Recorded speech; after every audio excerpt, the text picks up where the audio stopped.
I'm scouting a location for new images to capture a number of images for my Dreams Deferred series.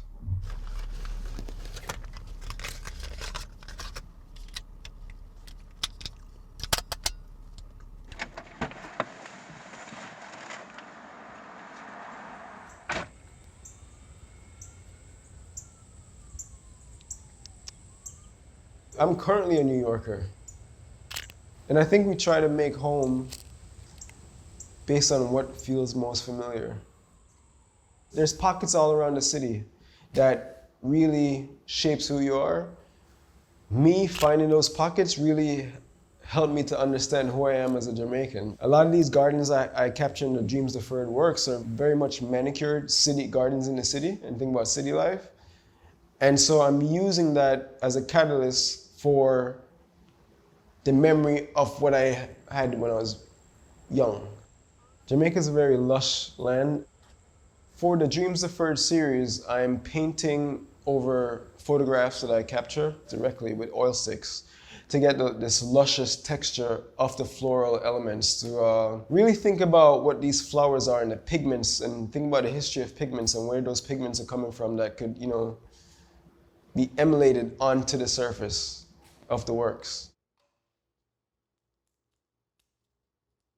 The series Dreams Deferred first came when I was in my old studio in Brooklyn and thinking about basketball courts and basketball players and athletes. It's like more so thinking about the American dream or just dreams in general. How do you persevere and protect that entire system? Protect those around you, protect your accomplishments, protect your legacy. And that's what those Dreams Deferred paintings are about, is giving you your flowers while you're here and not after you're gone.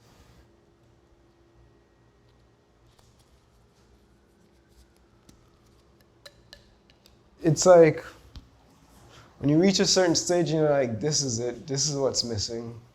It's finalized, it's resolved. More so resolved than anything because you could look and look and look. For months I've been looking, but sometimes it doesn't show up at the right moment. And I guess the right moment is that it's a waiting game, you know? Gotta wait for the next phase. The studio, time as, I have all the time, but when we think about our life, we have to really put time into perspective. And these works are about time. How do we spend time? How do we look at time?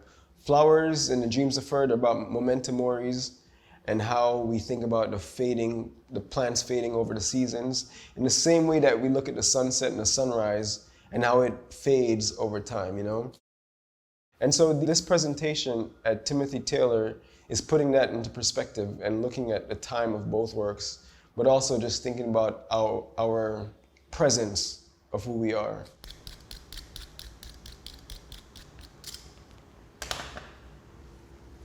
The other series that I'm working on is called Eyes for the Tropics. Sometimes I call them Eye for the Tropics, which is the Jamaican way of saying it. But it's based off of Krista Thompson's book, Eyes for the Tropics, which really speaks about the history of the Caribbean and how we think about the Caribbean and the tourism industry, adding to that history of voyages.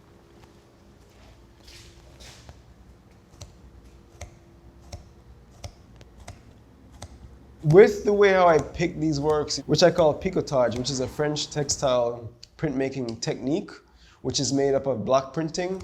And so for me, I'm doing the reverse of that technique, where I'm picking out the surface of the photo and revealing these sort of like textures. The stick I'm using, I found this stick on Notion Avenue, and I brought it back to the studio and put this piece of metal in it to really give me that ergonomic feel, because the tool I was using before just did not suit my needs.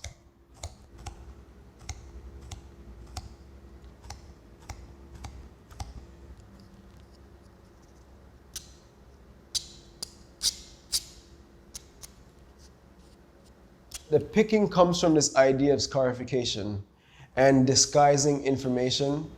And so I think it's more so about how to protect that space at the same time that I'm picking over it. But also at the same time, I'm letting you know that you're welcome to look, but you're not welcome to enter.